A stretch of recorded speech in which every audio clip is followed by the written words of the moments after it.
Hey guys, J77 here doing another Comic Book Talk 360, a review that I was waiting for, a book that I was looking pretty much all over Manhattan for. For some reason this book is very hard to find, and I think it's largely because they did a reprint of it, but it's a book that I want to talk about, was itching to talk about, wanted to do a review about for a very long time, and the book I'm talking about is The Man of Steel, or in this case, The Comrade of Steel, Superman Red Sun. Now, why is this such an important piece that I want to review is pretty much obvious.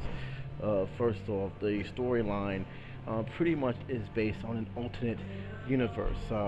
Pretty much, what if Superman didn't land in America? Because a lot of the concept was Superman is represented everything that what America represents, the red, white, and blue, freedom from all. But what happened if he actually landed in Russia, especially communist Russia, the U.S.S.R? This book, surprisingly, because I didn't know where I was going to feel about when I read this book. I didn't know exactly what my overall feeling was when getting a chance to actually read it. But it really does sympathize, no matter what country he is, what Superman is, his strength, and yes, his weakness. Now, I have already talked about this in a previous editorial about Superman's true weakness, and I gotta say, the team who wrote this together, which is, by the way, is Mark Miller, David Johnson, Caleb Puckett, Andrew Robertson, and Walden Wong, did a tremendous job all together at really analyzing and actually bring forward Superman's greatest strength, which is he does want to help people no matter what country they're in. Even though he is in the USSR, he makes it his business to be everywhere to try and help people as much as they can. However, there is a dark side to what he does, and the book pretty much explains it. And it explains it in such a way that it not only is a reimagining of Superman, but a lot of other characters that I did not expect to see written in this book. Batman, of course, is in there. I will get to that in a second. You also have Wonder Woman is rewritten in here. The Green Lantern is also written here. And Lex Luthor, although rewritten in a style that I actually was kind of shocked, I enjoyed the most because this is what Lex Luthor is, at least in my vision. The story pretty much takes place during the heart of the Cold War, and the president announcing to the nation that they have a new alien, a Superman who is pretty much everything that America fears because forget about nuclear weapons. This guy has X-ray vision. He is stronger than anything else they come across to. He is a person that is a threat to everything that America holds value. And in this universe, you have Lois Lane, or may I say Lois Luthor, married to Lex Luthor, who is brilliantly already pictured as a brilliant scientist. So you already have those games being played out. You also have Superman, who is done brilliantly, especially talking to the audience in a very well stylized way. Because in a situation you have the regular bubbles, but you also have a red bubble of him, actually giving his thoughts, his feeling on the situation. He's even saying he does not like the way the propaganda, how the media from all sides has depicted him, but he is a person who is really not bound by anything, but he is bound by his own feelings to help people. And you see that in this book. It was very, very amazing. He still wants to help people, but make no mistake about it, he represents communist Russia. He is pretty much Stalin's right hand man and pretty much his security blanket of keeping Stalin in power. And it shows that a lot right up to Stalin's death, which was handled pretty well. It also shows in this first part how he's torn for not going too far in terms of helping people. But once he sees that not everything is to his liking, not everything that he was holds dear, that's when he starts taking charge, and that's when things really start getting interesting in this book because it does go through three stages. You have at the beginning to rise to power. You have Superman in his height of power, but you also have Superman in his downfall, which was handled very cleverly by the writers and the people who did the artwork. You also have a situation where uh, you have a lot of things change, like Olsen Wilson, Jimmy Olsen is pretty much Lex Luthor's right hand man in this one, and it's handled pretty good. You actually am convinced that this is, yeah, he is his right hand man, and in the end, at that very final act, you can see it makes sense that Jimmy Olsen is in the power that he is. You also see how the Daily Planet is reimagined and how it's pretty much on the verge of extinction. But most importantly, you see how the effect of Superman being in Soviet Russia affects the United States. Because the United States, as years go on, is crumbling apart to the point where states are succeeding, to the point where there is pretty much everybody's basically is not taking the United States what they value as to heart. In fact, most of the country is going through communism, and the United States seems to be the last stronghold that is holding out. You also see Lois Lane reimagined in this story, which I actually thought was very good. Because the one thing I was worried about is, okay, Lois Lane eventually she's going to end up with Superman in the end, no matter if he's a Russia. But that's not the case. Lois Lane, from beginning to end, stuck by Lex Luthor, despite the fact is that Lex Luthor has an agenda. It was blown up very early because Lex Luthor invented a weapon against Superman, a counter Superman, which is the reimagining of Bizarro. But instead of having the S, it has the United States, the U.S., as they seal. I will say about this, this was pretty much a disappointment to me because I actually expected more from those two clashes. It was pretty much a one-sided deal, but it also forces Superman to have more of a stranglehold. And keep in mind, I'm saying stranglehold for a reason because as the years went by and as Superman gained more power, he became the big brother of not only to Russia but pretty much the whole world. He's listening to everybody's thoughts. He's keeping an eye, making sure his crime rate is going down. So he became the tyrant at which everybody was feared he become, and it was to the point where he became a manipulator in many ways. Perfect example is Wonder Woman. Wonder Woman reimagining in this book was well done. She didn't become Woman early on. She became Donna. They met in the ballroom. They was dancing, and it's pretty much friendship. You can sense there's a kind of romantic interest with each other, but they always kept it formal. They never really hit it off in that kind of perspective. But she became Superman ally when she finally done the Wonder Woman costume, which the only change they really did was actually have the Soviet Superman crown symbol that's near our belt. But other than that, it's really not any different than what you actually would have read in other Wonder Woman comics. She later on became an ambassador for peace. And this is something that's very important because in a situation with Batman, and yeah, Batman is in Soviet Union, and I will have my gripe in about a few seconds, but there was something happened that in the later on in these pages, she lived to regret.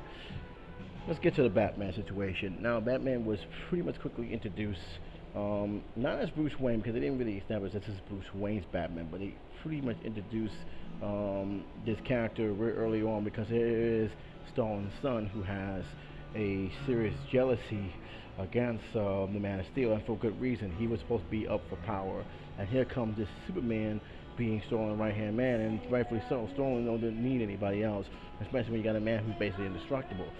There is a jealousy that's brewing up, and he made it be known to Superman right off the bat of what he felt and what he felt about him and what he stands for. At the same time, there's also a backstory there which he told about him killing my son's parents, even shooting him, and he realized that this kid, when seeing his attitude, seeing what he was done, he realized there's something wrong with him, and that was pretty much, that was Batman coming up. When he finally did surface, because he came in the middle part of the story, that's where the middle part came in, I was disappointed at the design. It was the only design I was very disappointed in, and largely because I pretty much am used to the other Dark Knight symbol. When I see him, even though he has the bat symbol on him, even though he's clearly having that cow, I never felt that was Batman, in my opinion. And it also drove, and this is a nitpicking, does Superman in graphic novels, at least the ones I've been reading lately, at least until I read the new one coming out, do they always have to have Superman and Batman join at the hip? Can we have a Superman series just based on Superman alone, without having the Batman connection ever being put in it? I'm just asking, but that's the one thing that always bothered me. That's the one thing that always got to me with that concept. But it's a minor detail. It's not that serious, but it is something that it always bugged me that they always have to have a Batman scenario in there. But when it did work, and I tell you why. Batman had played his cards in this. He played his cards right to the final, right to the bitter end. He captured the guy who killed his parents, but he didn't kill him. Instead, he was going to use him, and he used him to get to Superman. And pretty much, he found a way to beat him because thanks to the help of Lex Luthor, who was playing this game very close to a chess match. In fact, throughout the whole book, he's playing a chess match. Um, and in that situation, you had Batman winning. He was beating him up, and it wasn't kryptonite. It was pretty much he had red rays, pretty much matching the sun of of Superman's home planet, and it looked like Superman was finally defeated, but then Superman managed to somehow reach Wonder Woman, who was tied up with her using her own lasso. She managed to break free. But even when Batman was telling, no, you're being used. Don't you understand that this is not the way the world works? And this is one of the reasons why he was fighting because he felt that what he was doing was just as worse than any other dictator has. People should not live in this kind of control, and that was the whole thing about this whole story. Superman wanted to help people, but he also did it in a way that he basically took away everyone's rights. He basically made zombies out of people who were still committing criminal acts. As the story goes on, they also explained that with Superman in charge, there was no accidents, there was no deaths, there was everybody had jobs, everybody was working, everybody was doing something productive. It didn't rain without Superman's permission, which was kind of weird because it said that if no one had no umbrellas, it wouldn't rain. And this is mostly because of Superman, but also because another character who surprisingly they kept out of the side of the storyline for a good chunk of the book. And when that third act came in, they remind us this character's here and he's going to play a big role in the end. And that's Brainiac. In Act 2, Superman reactivates Brainiac.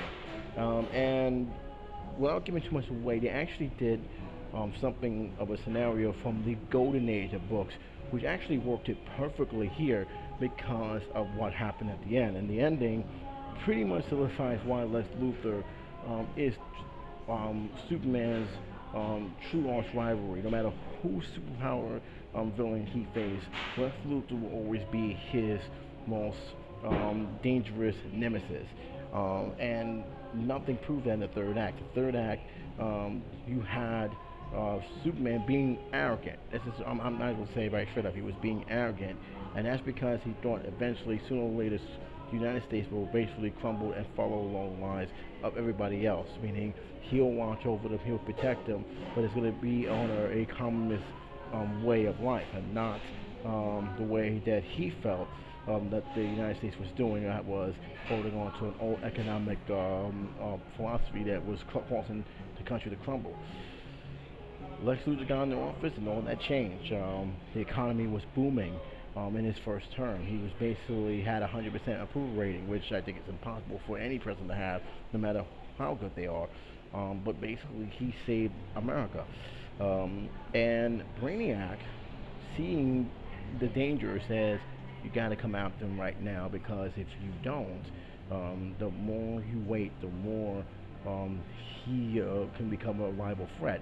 And he was. He actually broke into Superman's lair using the Green Lantern's ring. And how he got a Green Lantern's ring was because of President JFK, not Nixon, because Nixon was assassinated and JFK got nominated. So they changed a lot of stuff around, explaining about this alien ship in Area 51 and what powers have. And somehow Lex able to break the code.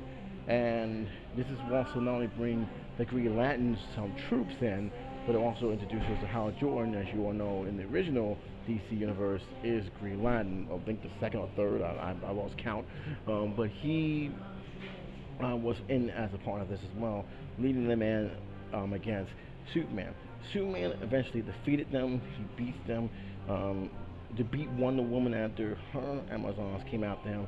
So it was basically the only thing that stood in his way was actually Lois Lane. Lois Lane had the note, which Luke was cleverly written, and you can just say it was something that shook him up, and there was a reason why it shook him up.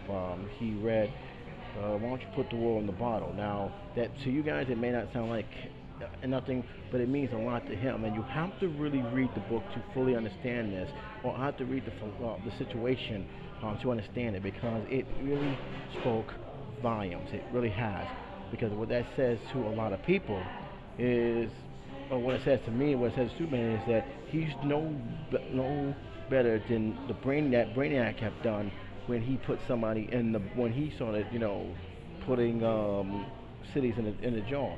He was so controlling that he had basically stripped all freedom from everyone. People basically in the book gave up and basically followed the common law, not because they felt it was the right thing to do, because of fear. They knew they couldn't beat Superman. The only person who was a sense of beating him was the one guy who actually didn't even throw a fist at him, and that was Lex. And in the end, he did beat him in many ways.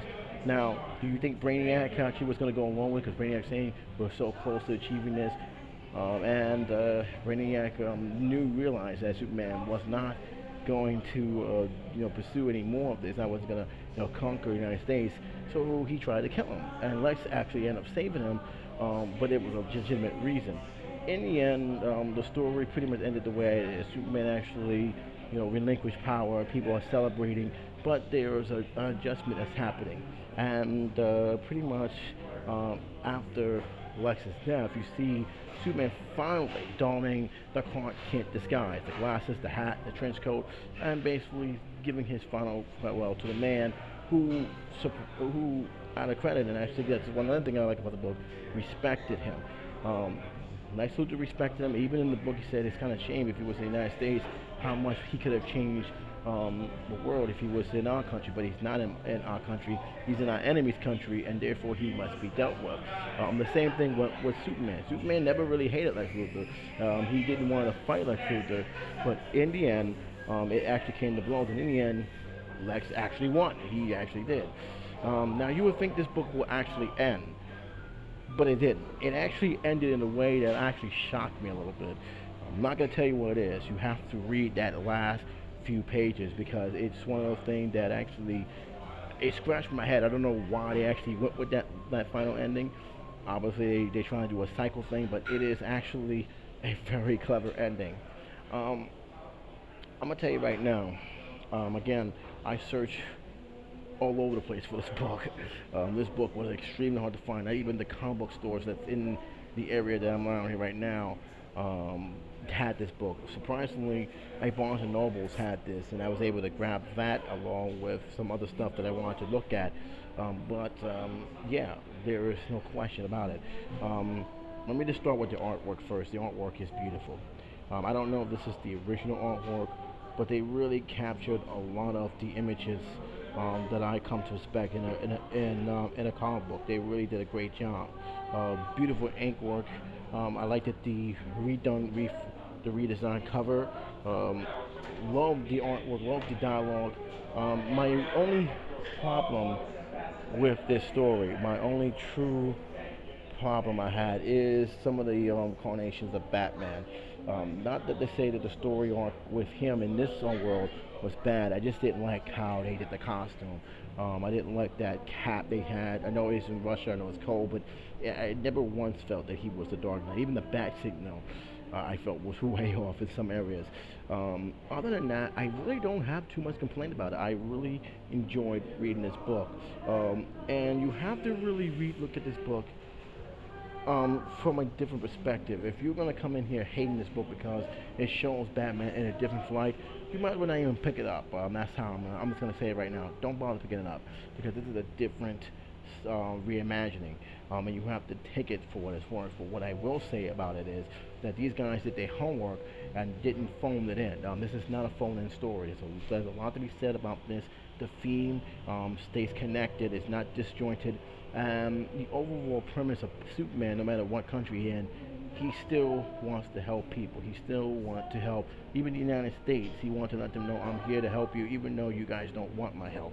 Um, that alone was well done, well told. Again, I can't stress this enough.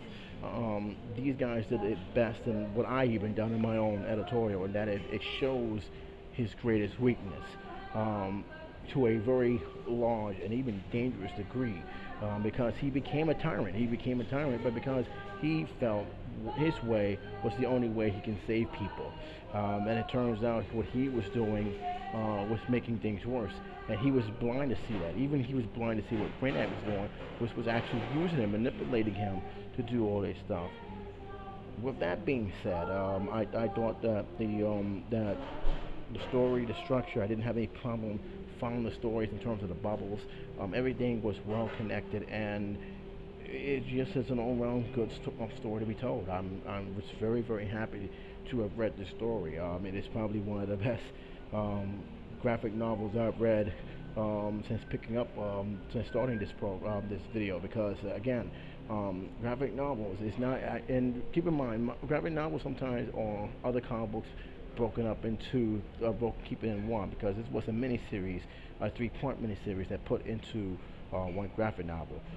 But again, whether you guys read it in the past, I still recommend you read it again. It's just a lot of strong themes. Basically, the theme is pretty simple: choice, the right to choose, and that is something that it really played into this. It's, many people consider this a propaganda book. I don't see it at all. It's just a well written, well told story that I think everybody should take a look at least give it a chance one time for your own liking. To me, this is a 9 out of 10. To me, I really have nothing really bad to say about this book. I had my worries. I'm not gonna lie to you. I had my worries. I said, okay, how are they gonna present this? Well, as I kept turning the page and kept reading it, they did it. I was really, my worries was gone right there. So if you can actually, live with the fact that Batman may not be what you come to expect or like, you're gonna really enjoy what the story of the Red Sun. So that's all my opinion right now. That's all I got to say about the story. And I'll be back with another Superman review. But until then, this is J77. Take care, be safe, and I'll talk to you soon.